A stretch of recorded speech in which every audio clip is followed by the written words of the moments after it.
Assalamualaikum warahmatullahi wabarakatuh. Hari ini saya akan membagikan tips untuk para pendaftar calon peserta didik baru, khususnya untuk PPDB SMK di tahun 2020 Provinsi Jawa Barat. 70% itu pembelajarannya menggunakan proses praktik dan juga 30% untuk teori. Dan mungkin ada yang 70-30 ataupun ada yang 60-40. Kemudian yang keduanya adalah tentunya untuk di lulusan SMK itu selain ada sertifikat kelulusan, juga biasanya ada yang namanya sertifikat keahlian. Apakah itu didapatkan ketika ujian praktik ataukah ketika melakukan praktik kerja lapangan.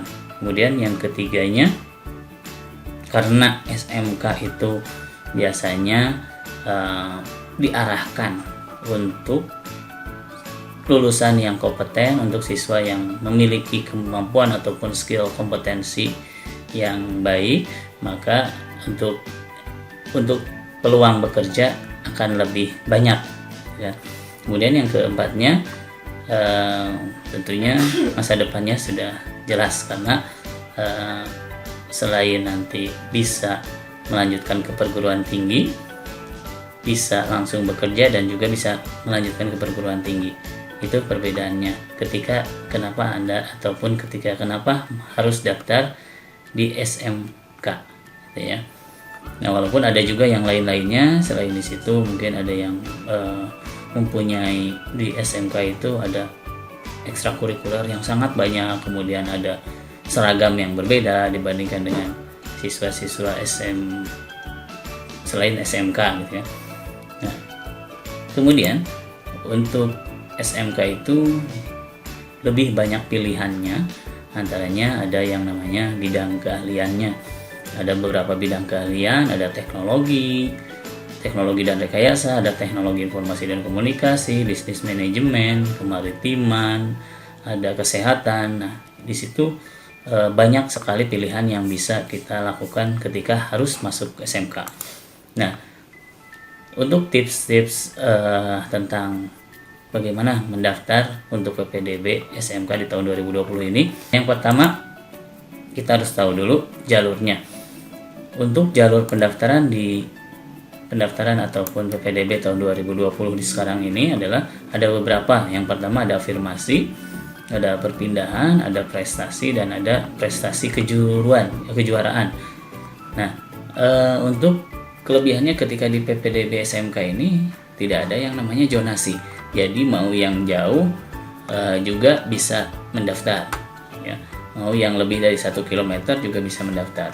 Yang kedua, kita harus tahu bahwa di SMK itu adalah ada pendaftar melalui jalur afirmasi. Nah, ini untuk jalur afirmasi di sini adalah untuk jalur daripada siswa yang tidak mampu. Nah, kita harus tahu ketika dari SMP-nya siswa tidak mampu, maka bisa mendaftar melalui jalur afirmasi yang tentunya dibuktikan dengan kartu kepemilikan bahwa siswa tersebut tidak mampu, dan juga ada surat-surat ataupun dokumen yang lainnya yang tentunya bisa dipertanggungjawabkan.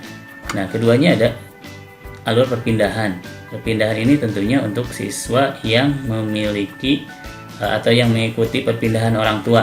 Jadi ketika orang tuanya tugasnya pindah ke kabupaten atau ke provinsi Jawa Barat, tentunya yang tadinya di luar. Dan kemudian berikutnya ada jalur prestasi kejuaraan, yaitu jalur yang tentunya siswa tersebut memiliki sertifikat kejuaraan atau pernah jadi juara apa, ataukah juga untuk perolehan nilai akademik terbaik misalnya. Nah, itu untuk jalur-jalur yang tadi, dan kita bisa memilih jalur mana yang akan didaftarkan ya. Pilih salah satu untuk yang tahap 1 ya, dan untuk tahap 2 nanti akan ada yang namanya pendaftaran melalui jalur nilai rapot ya. Dan kemudian setelah itu ada yang namanya persyaratan untuk PPDB. Persyaratannya adalah secara umum ada ijazah, akte kelahiran, kartu keluarga, buku rapot, surat tanggung jawab orang tua, itu secara umumnya. khususnya ketika kita memiliki untuk kejuaraan, misalkan kita harus menyiapkan sertifikat, kemudian untuk tidak mampu harus memiliki kartu KTM, dan semua ini adalah harus dimasukkan atau disiapkan apakah yang asli dan juga yang fotokopinya, dan juga jangan lupa fotokopi yang aslinya itu harus di scan karena sistemnya nanti secara online. Dan untuk pendaftarannya kita harus tahu bahwa jadwal pendaftarannya tahap 1 dimulai dari tanggal 8 sampai dengan 12 Juni dan tahap 2 nya adalah 25 Juni. Nah, ini sesuai dengan jalurnya. Jadi jalur yang akan dipilih, tentukan, pastikan mana yang tentunya di jalur ini adalah yang paling baik dan paling sesuai dengan keadaan dan juga dengan kemampuan, dan juga jalur yang memang lebih sesuai dengan kondisi keadaan sendiri. Dan ketika di jalur pertama ini tidak lolos, maka jangan khawatir karena nanti akan bisa mendaftar di tahap kedua atau jalur umum. Nah, jadi ketika jalur pertama tidak lolos, maka mendaftarkan lagi di tahap 2. Kemudian ada tata cara penerimaan. Untuk tata cara penerimaannya tentunya kita tahu bahwa pendaftarannya dilakukan secara online, yaitu melalui website ppdb-disdikjabarprof.go.id, dan ini dilakukan hanya dengan online, tidak perlu kita datang ke sekolah yang dituju atau sekolah yang didaftarkan, apalagi ada 2 sekolah nanti kita masuk ke dua-duanya seperti itu nggak boleh. Sebaiknya kita daftar secara langsung melalui internet, ya, melalui internet, apakah itu di rumah ataukah itu di SMP sebelumnya. Dan termasuk juga bukan hanya pendaftaran, termasuk juga pengumuman hasil PDB, cek ataupun cross check dilihat di website PPDB Provinsi Jawa Barat. Oke. Dan kita harus tahu ada beberapa sekolah yang ada, khususnya sekolah di Provinsi Jawa Barat di Kabupaten Purwakarta. Kenapa di Kabupaten Purwakarta? Karena saya ada di Purwakarta. Dan untuk di Kabupaten Purwakarta sendiri, pertama kita ada beberapa sekolah, ya. Nah, ada beberapa sekolah untuk di sekolah negeri khususnya. Untuk di kabupaten kota ada SMKN 1 Purwakarta, SMKN 2 Purwakarta, SMKN 3 Purwakarta. Dan kita harus tahu, lihat di jurusan-jurusannya juga, termasuk di setiap brosurnya itu, di flyernya itu kita bisa lihat ada jurusannya, ada juga tentunya alamatnya, dan juga ada ekskulnya juga, termasuk juga dengan di sekolah-sekolah lain, ya. Nah, di SMK Purwakarta, Kabupaten Purwakarta ada banyak, ya. Termasuk di sini ada SMK Plere, Sukatani, Tegalwaru, SMK Bojong, Cibatu, Bungursari, Campaka, Kiara Pedas, Maniis, 3 Sukatani, Darangdan, dan Jatiluhur. Sini ada banyak sekali, ya. Jadi silahkan cari sekolah yang memang sesuai dengan harapan, sesuai dengan jarak juga, jadi supaya tidak terlalu jauh untuk moda transportasi yang digunakan nantinya. Dan kemudian untuk jurusan kita harus tahu juga, karena inilah supaya tidak sampai salah jurusan. Tentunya untuk jurusan itu harus disesuaikan dengan cita-cita yang diharapkan oleh siswa yang ingin mendaftarkannya, karena biasanya kan yang mau sekolahnya siswanya. Tentunya ketika memilih, pilihlah jurusan yang memang sesuai dengan keinginan dan sesuai dengan cita-cita. Misalkan cita-citanya pengen jadi seorang chef, yang tentunya kalau untuk chef itu harus bisa masak dan lain sebagainya. Kemudian untuk jurusannya bisa pilih jurusan tata boga, dan juga kalau misalkan tata boga juga bisa bikin yang namanya restoran. Kemudian bagaimana dengan pengen bercita-citanya ingin jadi desainer, nah bisa dengan memilih jurusan tata busana. Selain itu juga bisa buka konveksi dan lain sebagainya. Dan kalau ingin buka bengkel gimana?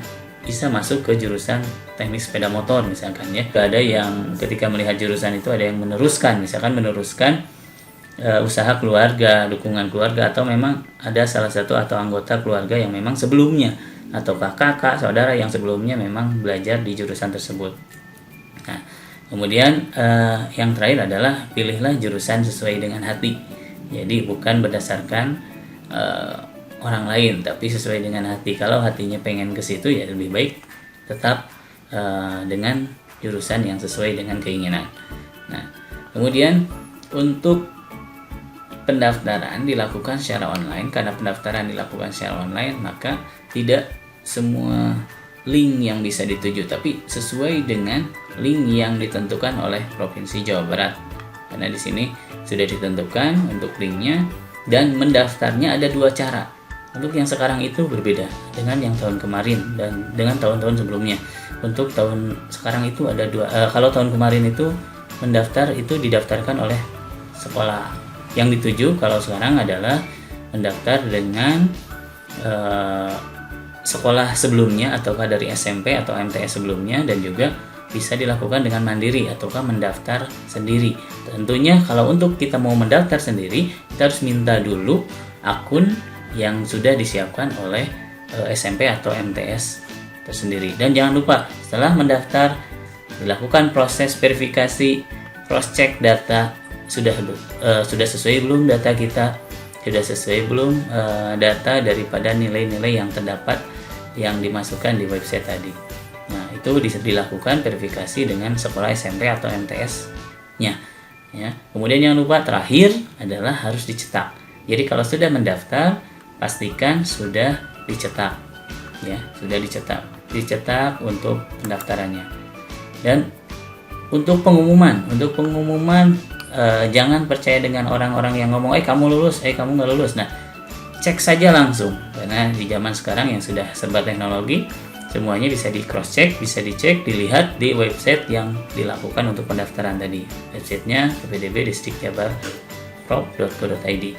Ya, jadi untuk pengumuman silahkan cek di situ. Siapapun bisa ngecek di situ tanpa ada dikurangi apapun. Nah, kemudian dilakukan daftar ulang. Untuk persyaratan-persyaratan yang tentunya sudah disiapkan tadi, persyaratan fisik itu akan dibawa ketika melakukan daftar ulang. Dan bagi siswa yang tidak mendaftar ulang atau calon peserta didik yang tidak mendaftar ulang, maka dianggap mengundurkan diri. Kemudian untuk siswa yang tidak ataupun belum diterima di SMK negeri, khususnya di Purwakarta, nanti ada beberapa ataupun banyak SMK swasta yang ada di Kabupaten Purwakarta. Nah, itu bisa dipilih mana saja sekolah yang sesuai dengan harapan, tentunya dengan jurusannya. Baik, terima kasih. Itu saja yang bisa saya sampaikan. Assalamualaikum warahmatullahi wabarakatuh.